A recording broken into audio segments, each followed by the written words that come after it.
Dark Knight's Death Metal issue 4, Scott Snyder and Greg Capullo on the book, of course. And we have a return to the main book. Although of course the artist being back, it really doesn't really feel like we've been away, to be honest. The biggest difference that I can really talk about, barring like saying the artist, is the first like handful of pages are a recap, including the one shots that we just read. Yeah, I have to say, I think the Flash and the Green Lanterns ones, I think they're still essential reading, don't get me wrong. But I think the one where I felt it the most, that it feels like if you hadn't read it, it would be so jarring, is the Trinity one, where they go off to the crisis. No, I agree. And I think I said this, if not at the end of the last one, I definitely said it by the end of Trinity Crisis, that it felt particularly important. Because this, you have that 2-3 page recap. The third page has a little bit of recap in each other, the title with the map. And then the next page it's all white and it says Crisis on Infinite Earths. And it's like, yeah, you needed to have read that issue. Otherwise... Yeah, it would be such a jarring jump if you didn't. I kind of expect, at the very least, that to be in the main trade, if not all three of those, and then everything else will be in the companion, before they do the eventual omnibus with everything all. Yeah, if they don't put at least Trinity Crisis in the main trade, I think that's unacceptable, frankly. Yeah. Even though I'm probably going to transition to just having DC Universe Infinite for the rest of my life and never buying another trade ever again in my life, but that's... It's neither here nor there. Yes, there are some people who want to own their trades. Yes, the physical trades, obviously it would still be an issue. You're at the mercy of whatever they decide to do. So yeah, Batman's in the Crisis on Infinite Earths world, dealing with whatever the Anti-Monitors morphed into. So some little robot-looking kid. And you have Superman in the Final Crisis with our real Darkseid, who seems to have transported to this Crisis Earth. And aged at this Earth.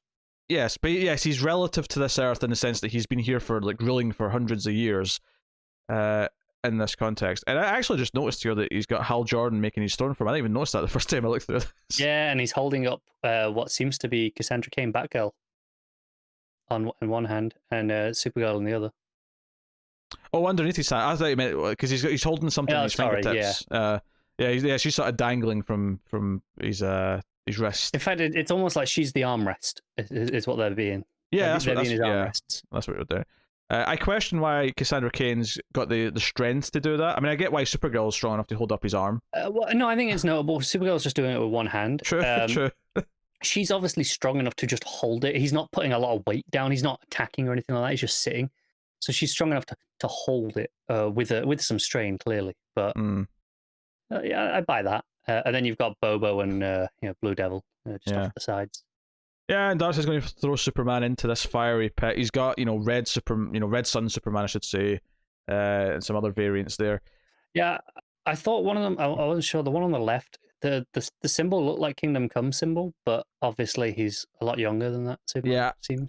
Yeah, I think they're playing upon that imagery. I don't think it's meant to. I mean, unless someone's going to say this is specifically this story. See, if it hadn't been like Kingdom Come, Red Sun, where I explicitly recognize that, I would have assumed they were all kind of just playing on things. But I'm assuming they are all Supermen from stories that I'm not familiar with. Meanwhile, though, Wonder Woman has the most interesting, and probably the story that this issue really is she's at Infinite Crisis with Superman Prime. Oh, sorry, Superboy Prime. Forgive me. Giving him a bit of credit there.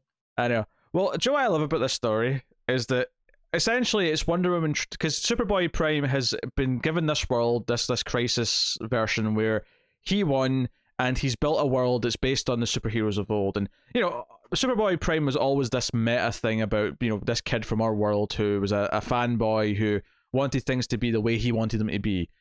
And there's actually something kind of heartwarming about the plot of this issue being Wonder Woman convincing him that the whole idea of Superman is to hope. The exact line later on is that that's what Superman is, a shot in the dark. So the issue is essentially her convincing him to help, and the idea that this thing that you've given into, this Batman who laughs and these worlds that are being created, this is not what you stand for. This is not what you believe in. There's a reason why you cared about any of us in the first place. There's a reason why you idolize Superman. And it's kind of this, dipping into that meta thing a little bit, and him sort of being like, no, you know what? You keep messing it up and everything keeps changing, so I'm going to have my continuity the way I want it, the way things are, the whole time. Everything's Silver Age, okay? Everything's Silver Age and no one's changing it. I appreciate how true to form this Prime is. I have a question for you. Yes. Obviously, we're pretty versed in DC history at this point. Uh-huh. All of this is fun for us, right? Seeing the way it's playing with these things. If you've not read some of these crises, especially, I think especially Infinite Crisis here, which is the most important one for this issue, does this issue work for you, do you think? Or does it just kind of fall completely flat? I think it probably works in the same way that when I read Final Crisis 10 years ago, a lot of it didn't work for me. And I think that's part of the, not the main line, I think the regular characters in DC typically work almost any time you want to jump in at the start of a run or start of a big story. And DC has a lot of good standalone stories. I think when it comes to the main like events, the crisis, whether it's Infinite Earths, Crisis on Infinite Earths, whatever. I think that side of DC, that mythology of what a crisis is, I think that's the wall that's hard to penetrate, because I was reading for years before I really started to understand what the hell all that shit was. No, I get it. But I think this in particular feels probably a bit more egregious to me than Final Crisis does, because this particular story, it's been going for what, 3-4 years? You can trace back to, all right, Snyder did Metal, which was pretty accessible, and then through to No Justice and his Justice League run, and then the first 2 or 3 issues of this particular event as well. That's supposed to be the capper to his stuff at DC.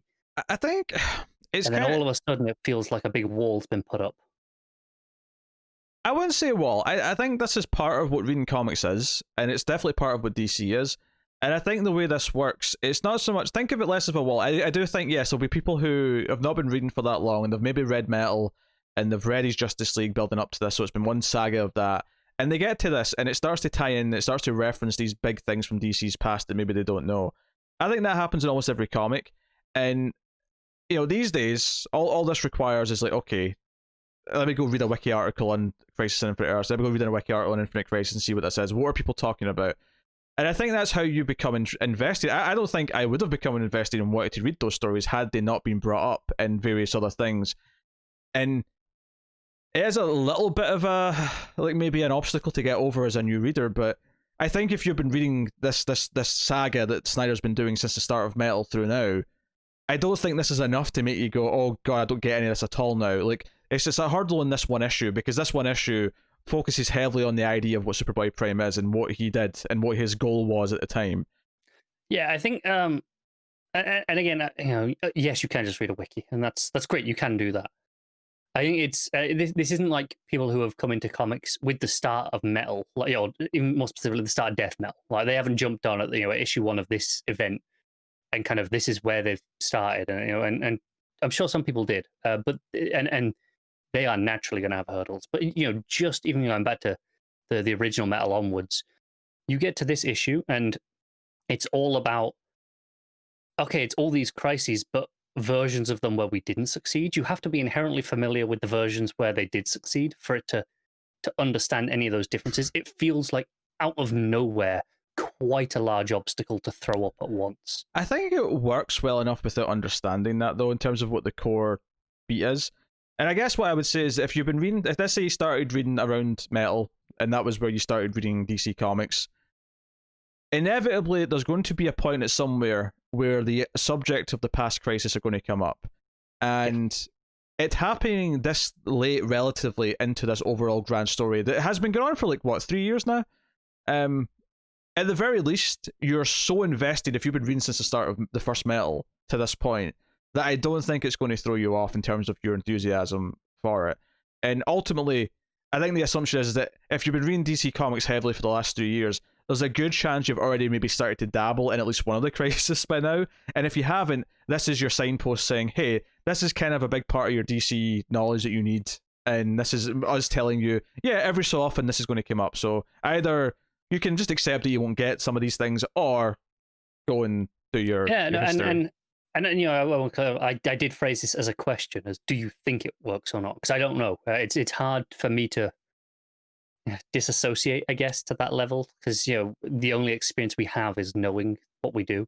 I can only go by my own experience in getting into comics and how obtuse and confusing some of the elements were to begin with. But typically you start focusing on one character, you expand out, and they start referencing things like Crisis and whatnot, and eventually you're so into the world of DC that you say, you know what, I want to understand the larger scope.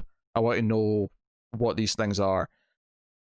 And I don't think there's... And if you are a fan, and ultimately I think comic books being so serialized, even though they do try to make it as new reader friendly as possible and have people come into new books and whatnot, ultimately at its core, they're serialized stories that want to reward people for sticking around for long periods of time, and hardcore and fans. This is, I mean, not to spoil my thoughts on the book, but this is very rewarding for people like us, right? Yeah, oh yeah, this is... If you're someone who's been reading since then, don't get me wrong, some old fans obviously get very jaded with changes. New 52 was a trying time for many of us, as we often talk about.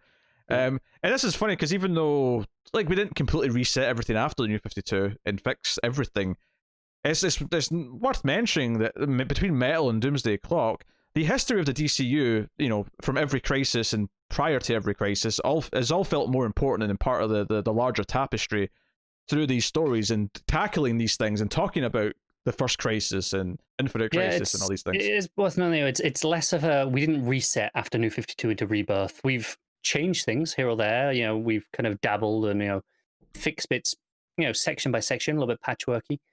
But I think it has been more of a focus of the pasts all happened rather than actually just a hard reset. You know, in the way that we often get after a crisis. And, you know, given that, you know, we're going to do it again at some point, it's inevitable. It's not happening now with Future State. They're promising it's not a reboot. But there will be some kind of crisis at some point that, even if it's not a complete reboot in the sense that, like, you know, number ones and all that, there's going to be some sort of crisis at some point which does reset parts of continuity. It's going to inevitably happen. I do feel that as much as they say it's not a reboot, all I hear is don't call it a reboot. And while numbering will continue and some runs will continue, I would not be surprised if there are some reasonably sizable continuity shifts between Metal and Future State. It's possible. I do remember when it was the first ever Rebirth teaser came out, I do remember one of the posters saying it's not a reboot and it never was, or something to that effect. And that is technically true. Yeah, I mean, it's kind of... I mean, if you think about what Doomsday Clock ended up getting to with the metaverse, in a weird way, it almost feels like Johns was teasing that with... You know, if he had any say in what went on that teaser poster that said it's not a reboot and it never was, it could actually tie in because he knew what he was eventually going to say with Doomsday Clock.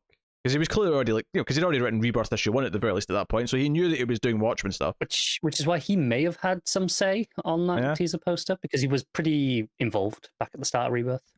And if nothing else, it's something that, at least so far, via death metal and these other things that we're doing now, has stuck from Doomsday Clock, is the idea that, no, every time we reset, the things that happened before the crisis still count in some fashion, and the characters do start to remember things. Now, admittedly, we're getting to a point now where so many characters are remembering multiple lives, it's kind of weird. Like, Iris remembers multiple versions of her life. Lois remembers multiple versions of life. From what we understand, was the driving motivation behind 5G, was to tidy up the timeline. So if Future State obviously doesn't, you know, reboot and fix things in the same way that 5G was just going to change things, it wouldn't surprise me if it has the same goal in terms of tidying the timeline for our characters. Very possible, very possible. So the flashes are running, just to get back to the book. From yeah, it was a bit of a tangent. From whatever. Robin King's dragging the whatever's left of Jonah Hex. Just kind of the head, mostly. I did like a little touch here, actually. Robin King's trying to wind up Harley by pointing out that, you know, like, superheroes, their darkest fears are always evil versions of themselves. Supervillains, their darkest fears are always, you know, heroic versions of themselves. And if you never ask yourself why there's never a Harley Quinn who laughs, it's because you are a villain, and there is no bad version of you because you are the bad version. Is essentially what he's saying to rile her up. And obviously, I don't necessarily believe that is to be true, but it is an effective thing that he's saying to get her under her skin. I like it as well, and it makes the point of he acknowledges they choose which heroes / villains they bring to this earth. You know, they don't recruit the ones that they are useful, and maybe they didn't recruit more evil Harleys because they wanted to get under Harley's skin like this. So you know, that's maybe something they did. Oh, it's very possible. Then he whips out his hammer, which apparently the Harley on his earth tried to kill him with, so he's... Yeah, it's obviously he calls it a mallet, which I think is the definition. Is mallet just a wooden hammer? But it was a little bit underwhelming compared to the mallets that we typically associate Harley with the Uh, big, oversized, comical ones. Well, I think that's the point. Is meant to be more visceral. Like it's more just like an actual hammer, which feels more violent than a big mallet. Because even if the big mallet would probably still hurt if you get hit with it. It's more cartoony. Yeah, isn't it? It's kind of Roadrunner. It's comical. Whereas if I walked into a room holding like a regular hammer, saying I'm going to hit you with this, it would immediately just be more intimidating because it looks fucking, painful. And I just swore. Not only it'd be intimidating coming from you, but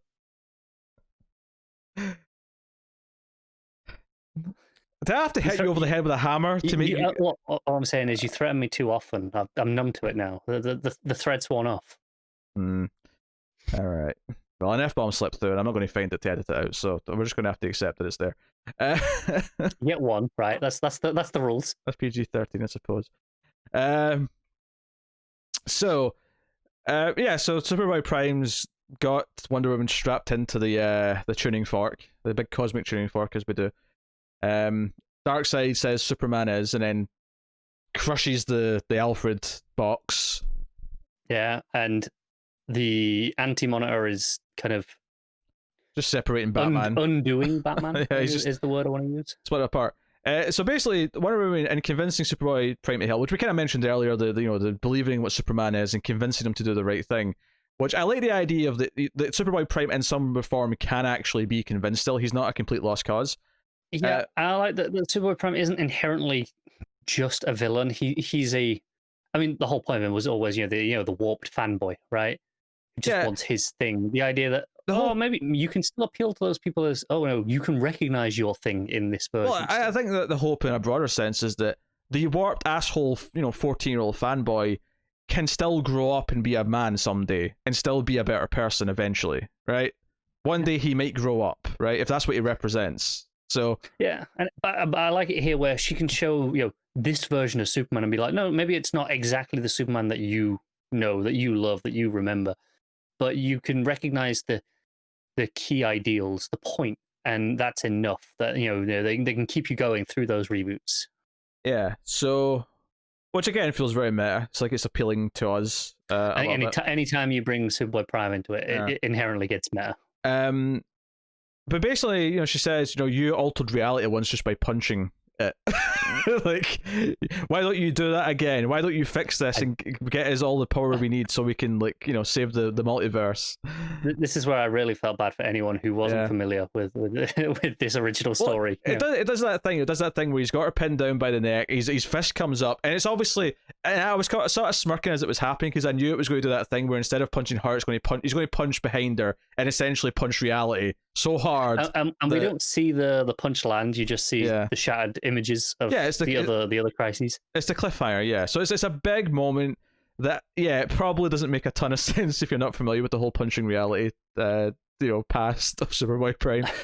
But Superman and Batman are there with Superboy Prime and Wonder Woman, and they're coming back. They've got the cube. They beam it into Wally, but something's not quite worked. It's not happening. And the Flashes look exhausted because obviously they've been running. Yeah. Wally looks like almost dead, sat on that chair. He's in red again in the end here. He is, yeah. It's notable. And then it's like, no, the Batman Who Laughs, the Darkest Night, rigged it so that the power from the chair would just conduit to him. And, it's kind of a cheap twist, but at the same time, if we're going into the idea that Batman always plans, the idea that the evil Batman would also always plan, and kind of makes sense. Yeah. So it ends with him saying, no, I am going to usurp Perpetua. I'm going to make my own multiverse. Welcome to the last 52, to be continued.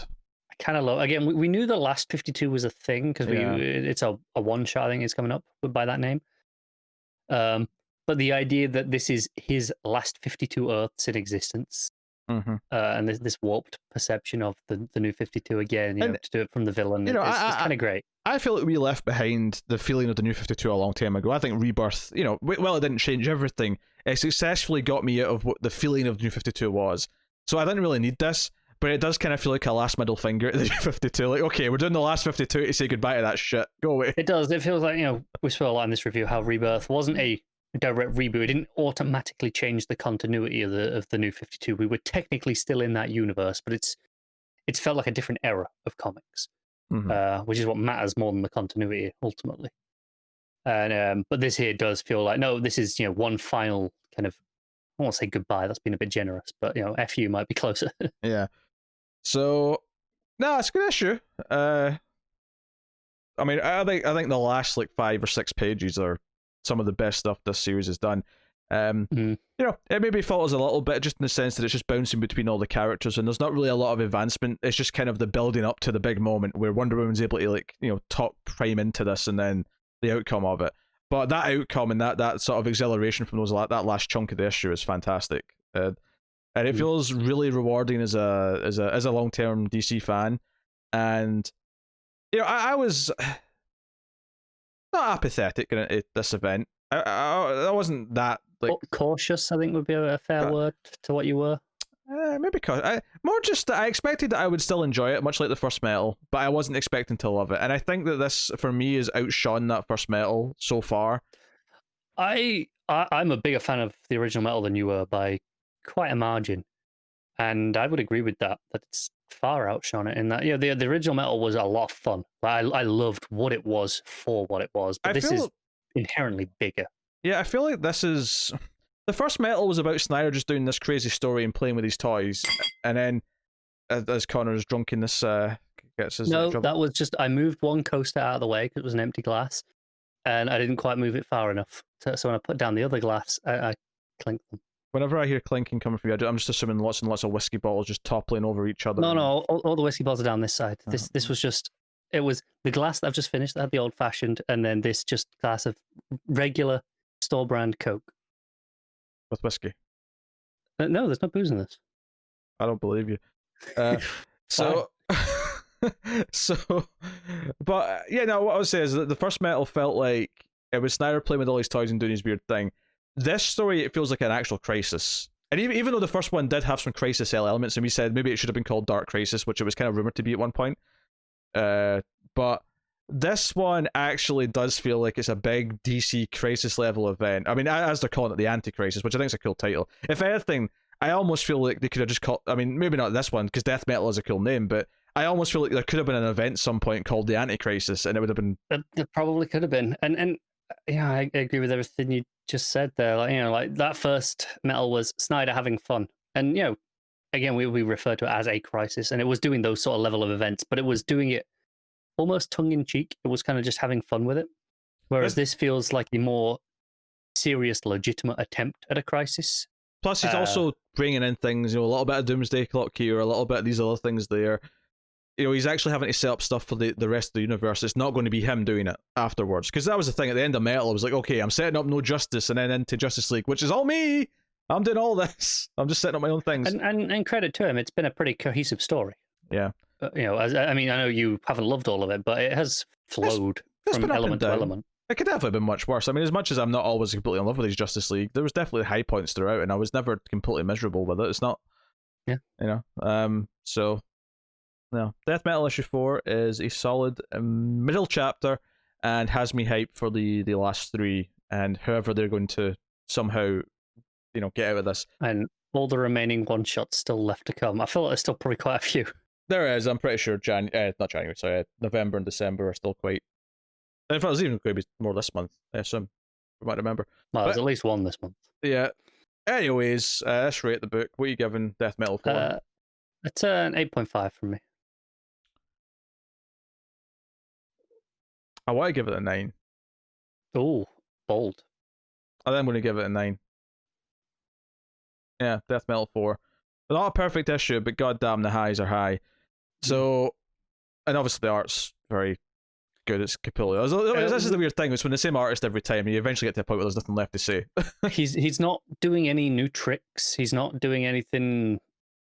I think the scene pacing to the punch and then like flipping the page and just seeing the reality shatter is really good scene building in terms of It is, but like the thing is, this is what I expect from Capullo all the time anyway. So he's not surprising me. He's not above and beyond, but Capullo's standard anyway is so high in his storytelling that him just being standard is still really great and above average from what I expect from most artists, frankly.